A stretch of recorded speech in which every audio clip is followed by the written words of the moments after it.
Halo semuanya, assalamualaikum warahmatullahi wabarakatuh. Salam sejahtera beta semuanya, bapak ibu semuanya. Di sini saya akan menyampaikan satu hal yang sangat penting terkait kendala pencairan di tahap 3 tahun 2026.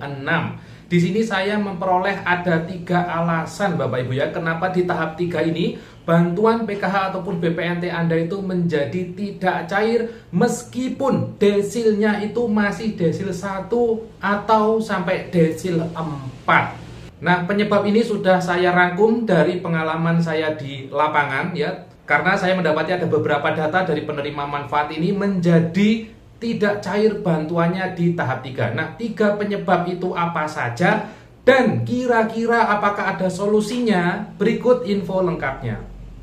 Baik Bapak Ibu semuanya, terima kasih masih menyimak info di channel YouTube Ahmad Teddy Effendi tentunya. Sebelum kita memulai informasi kita kali ini, seperti biasa Bapak Ibu, ada baiknya bagi Anda yang belum klik subscribe di channel YouTube saya, silakan ditekan dulu tombol subscribe-nya ya. Bagi yang sudah subscribe, saya ucapkan terima kasih banyak. Baik Bapak Ibu, langsung saja tanpa panjang lebar kita akan membahas terkait penyebab tahap 3 Bansos PKH dan juga BPNT tidak cair meskipun desil Anda itu tergolong desil rendah.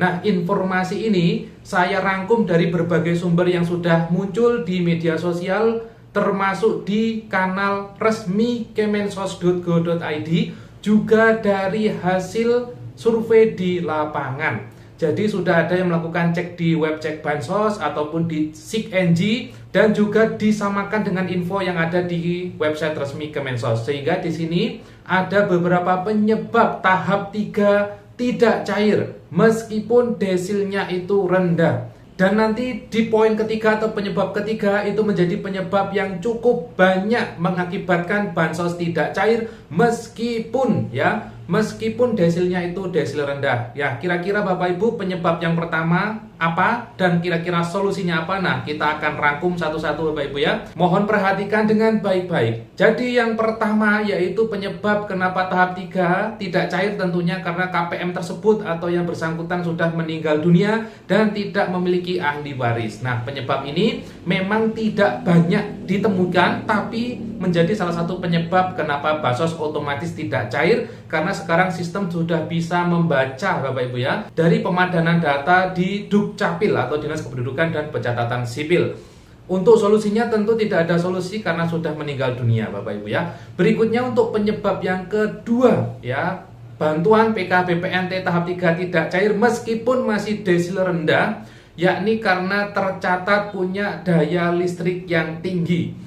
Nah, ini Bapak Ibu ya. Jadi ada beberapa KPM ditemukan bahwasanya dia tercatat memiliki daya listrik yang tinggi, di mana data ini tentunya berasal dari data PLN. Mungkin saja identitas dari keluarga penerima manfaat ini, baik dari yang bersangkutan ataupun dalam satu kakak, identitasnya mungkin pernah digunakan untuk mendaftar daya listrik tinggi dengan daya lebih dari 2200. Nah, untuk solusinya bagaimana Mas jika ini terjadi di KPM? Tenang saja Bapak Ibu, solusinya pada sistem SIG-NG sudah ada menu untuk sanggah ya. Jadi sudah ada menu untuk sanggah di mana nanti untuk menyanggahnya cukup memberikan informasi terkait daya listrik yang sebenarnya yang dimiliki oleh KPM tersebut. Misal di rumah itu dayanya 900, ya sudah disampaikan 900, lalu juga mengupload bukti Bapak Ibu ya, dimana bukti ini adalah bukti pembayaran listrik bulan terakhir.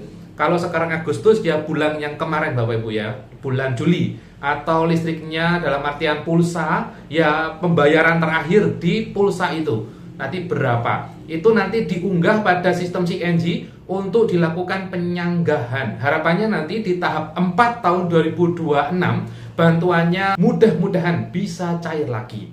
Itu yang kedua Bapak Ibu, penyebab kedua. Berikutnya penyebab yang ketiga, ini termasuk yang paling banyak mengakibatkan tahap 3 baik bansos PKH atau BPNT menjadi tidak cair. Nah, ini sudah disampaikan juga oleh Menteri Sosial di website resmi kemensos.go.id Bapak Ibu, di mana dia terindikasi judi online. Nah, Bapak Ibu, data ini berasal dari PPATK, Bapak Ibu. Jadi PPATK melapor ke Kementerian Sosial di mana ditemukan indikasi adanya KPM-KPM yang bertransaksi ke situs-situs judi online. Nah, nama-namanya sudah muncul di SIKNJ, Bapak Ibu. Dan kalau ditotal secara informasi kemarin yang disampaikan oleh Bapak Mensos itu ada lebih 1,4 juta penerima se-Indonesia yang terindikasi penyalahgunaan dana bansos atau judi online. Bahkan Bapak Ibu, di sana tertera juga rekeningnya apa saja yang digunakan untuk top up ke situs judi online tersebut. Apakah menggunakan e-wallet ataukah menggunakan rekening bank, itu ada semua riwayatnya. Jadi di sini Bapak Ibu yang terbaca yaitu adalah identitas dalam satu keluarga. Misal Anda secara pribadi tidak pernah merasa atau bahkan tidak pernah melakukan kegiatan judi online, itu bisa jadi dalam satu keluarga, bisa jadi suami atau istri, atau bisa jadi anak. Artinya dalam satu kakak itu terbaca, Bapak Ibu ya, terbaca siapa sih yang melakukan judi online, salah satunya begitu. Nah, kalau sudah seperti ini Bapak Ibu, tentunya di tahap 3 infonya, bantuannya menjadi ditangguhkan ya, ditangguhkan, bisa jadi tidak cair Bapak Ibu. Karena setelah dicek di web cek bansos, setelah dicek juga di SIKNJ, keterangannya itu exclude, di mana penggunaan dana bansos tidak tidak semestinya, yang harusnya untuk beli sembako, untuk bayar sekolah, itu digunakan untuk judi online. Nah, Bapak Ibu, tapi tenang Bapak Ibu ya, bagi Anda yang mungkin saja terindikasi bantuannya tidak cair karena penyebab yang ketiga ini, ternyata itu ada solusinya. Saya ulangi Bapak Ibu ya, ada solusinya. Solusinya yaitu nanti di sistem SIKNJ nanti diupload Bapak Ibu, diupload surat pernyataan. Surat pernyataan itu Bapak Ibu tidak tanggung-tanggung, itu surat itu nanti kop suratnya itu dari desa ataupun kelurahan, di mana nanti yang tanda tangan itu adalah Anda sendiri. Ya, misal memang benar-benar Anda tidak pernah melakukan judi online, ya tidak apa-apa, silakan ditandatangani suratnya. Baik yang melakukan ataupun tidak melakukan, silakan ditandatangani sebagai bentuk komitmen. Nanti di sana mengetahui pendamping sosial dan juga mengetahui lurah atau kepala desa setempat. Jadi 3 orang sama-sama bertanda tangan dalam satu surat, nanti suratnya itu diupload di SIKNJ. Jadi diupload di SIKNJ. Mudah-mudahan dengan adanya surat ini, meskipun dalam kata tanda kutip Anda memang melakukan, ya, mudah-mudahan dengan surat ini menjadi pembelajaran dan juga ke depan tidak melakukan lagi. Nah itu ya, jadi dengan surat itu nanti diupload dengan harapan nanti entah nanti ada pencairan susulan ataupun di tahap 4 nanti bisa cair lagi. Jadi itu 3 penyebab sementara ini yang kami temukan. Bisa jadi ada penyebab-penyebab yang lain yang belum saya temukan, tapi di sini saya merangkum 3 saja biar tidak banyak-banyak dan biar tidak membingungkan. Yang penting Bapak Ibu, meskipun nanti tidak cair ya silakan ditempuh solusinya, baik segera melapor ke desa atau kelurahan atau pendamping, nanti untuk segera diupdate di dalam sistem bansos dan mudah-mudahan nanti bisa cair lagi bantuannya entah di tahap 3 ini ataupun nanti di tahap 4 tahun 2026. Begitu Bapak Ibu ya. Baik Bapak Ibu, mungkin itu informasi yang bisa saya sampaikan pada kesempatan kali ini terkait penyebab bansos PKH BPT tahap 3 yang tidak bisa cair. Semoga infonya bermanfaat ya. Kita ketemu lagi di info bansos berikutnya. Saya Haris undur diri, jangan lupa subscribe dan wassalamualaikum warahmatullahi wabarakatuh.